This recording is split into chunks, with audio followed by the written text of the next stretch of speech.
Le lien franco-allemand, une réalité humaine. En Languedoc, des femmes et des hommes qui partagent un même engagement environnemental et européen le vivent au quotidien. Partons à leur rencontre. Je m'appelle Jürgen Schilling, je suis allemand et je vis ici depuis 40 ans.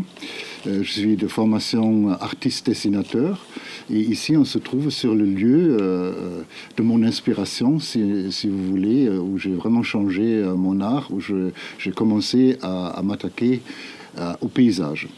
Et c'est un endroit donc, dans lequel que j'ai découvert à peu près en 1978 et j'ai travaillé pendant plus que 10 ans dans ce lieu, tout en étudiant des techniques, en l'étudiant, en regardant la nature à l'œuvre pour m'inspirer de mon travail.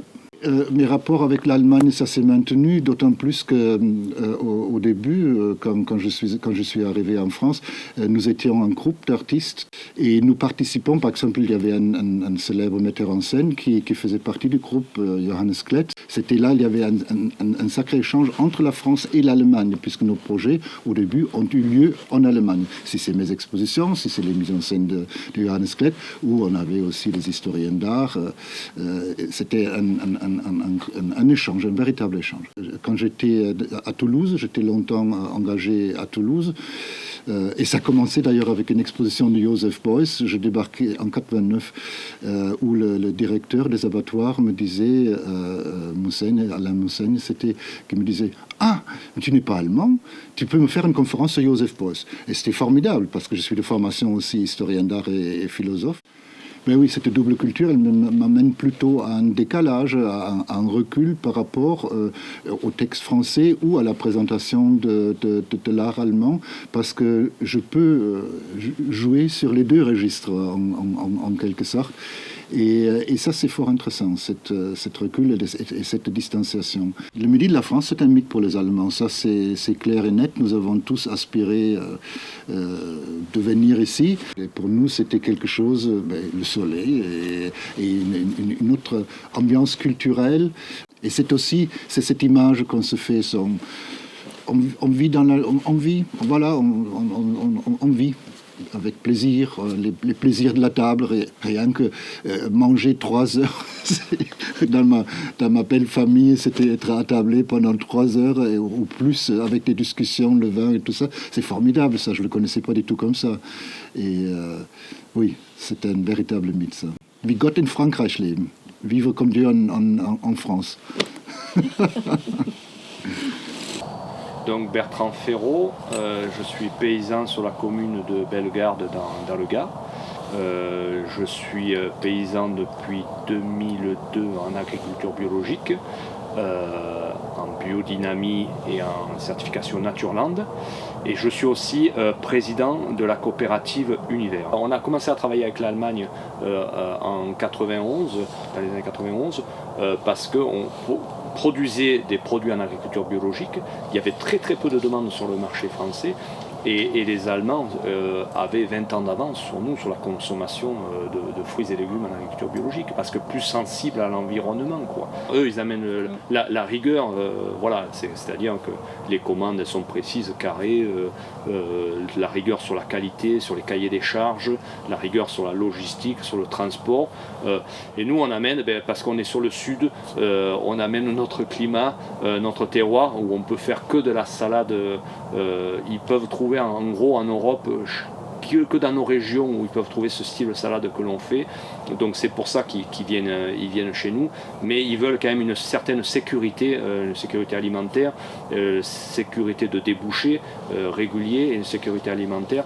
C'est pour ça qu'ils viennent chez nous. Cette relation que l'on a depuis plusieurs années avec plusieurs dizaines d'années avec les Allemands, moi je veux dire c'est de la fraternité, voilà, de l'amitié, de la fraternité, et on ne parle pas la même langue, mais on a le même état d'esprit, et ça c'est très, très important, et on a toujours plaisir à se voir, toujours, et eux viennent nous voir régulièrement, et c'est vraiment des moments enrichissants, voilà. On apprécie la mentalité de ces gens-là, c'est des gens de parole. Voilà. Et ce qui est de plus en plus rare dans notre monde d'aujourd'hui, c'est des gens qui, quand ils s'engagent sur des quantités, sur des volumes, sont capables des fois de mettre du prix aussi, parce qu'ils veulent de la pérennité, ils veulent que demain nos enfants puissent continuer à être paysans. Donc il y a quand même une éthique derrière qui est conséquente et qui nous fait quand même chaud au cœur, quoi. Voilà. Donc c'est pour ça qu'on est très très proche et on a grandi ensemble, quoi. Nos entreprises ont grandi ensemble, quoi. On va dire c'est comme si deux enfants s'élèvent ensemble un moment et il y a de la fraternité après. Je m'appelle Phil Oliver Ross, je suis enseignant en génie civil bois dans l'établissement Paul Langevin à Beaucaire, dans un établissement de formation professionnelle avec environ 300-320 élèves. Je me présente, Léa Sala, on est au lycée Paul Langevin et je suis dans un bac pro technicien constructeur bois en terminale.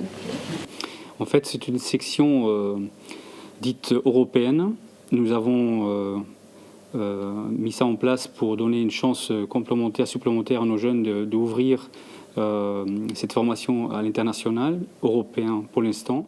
Et nous enseignons le métier en anglais, évidemment aussi nous en allemand, même si c'est un peu officieux, il faut dire les choses.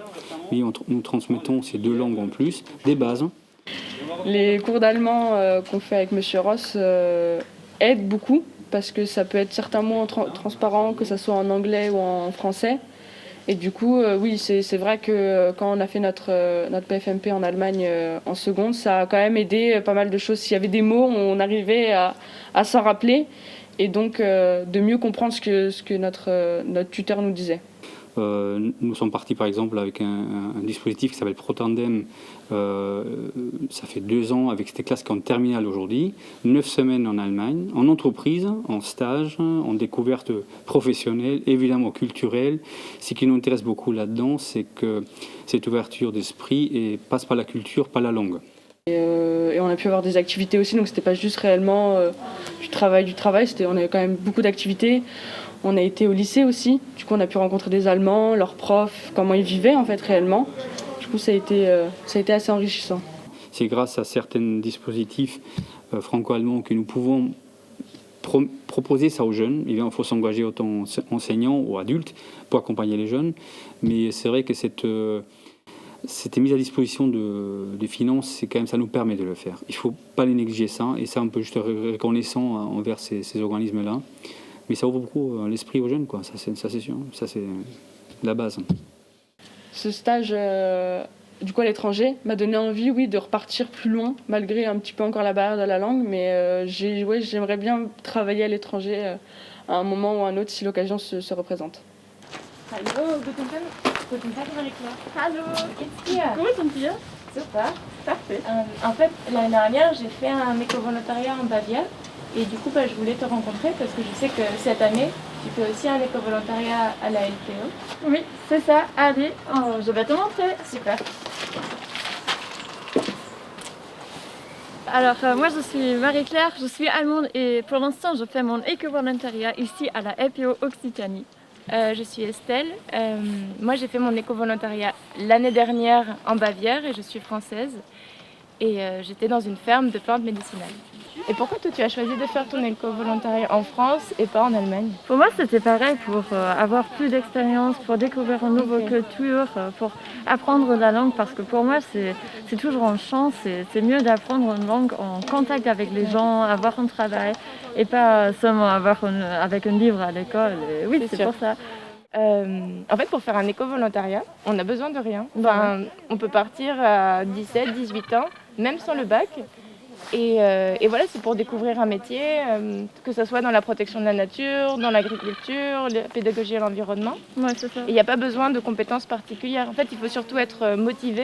Et il n'y a pas non plus besoin de savoir l'allemand ou le français. Mais en fait, il n'y a rien de tel que d'être dans le pays pour apprendre. Avant de partir en France, j'avais un peu peur de ne pas comprendre les trucs, les instructions au travail, de ne pas parler bien le français. Mais quand j'étais arrivée, ça passe. Et avec l'équipe, c'était super bien passé. Oui, et toi, tu as aussi à voir quelque chose comme ça ou pas? Oui, c'est un peu normal. Avant de partir, tu sais pas déjà si ça va bien se passer, tu sais pas si tu vas bien t'entendre, parce qu'un an, c'est quand même une assez longue période si ça se passe pas très bien. Donc c'est toujours une crainte, mais en même temps, il faut se lancer. Du coup, des souvenirs, j'en ai plein, mais je pense que c'est surtout peut-être le partage avec la famille. C'était vraiment chouette. On a eu des moments super de barbecue, etc. En fait, on travaillait très dur et après, on faisait la fête. Et ça, c'était super. Ah, c'est trop bien. Je trouve pour inviter les autres jeunes pour participer à cette mission, pour faire un éco-volontariat dans un autre pays, il faut le dire que c'est une chance de ta vie.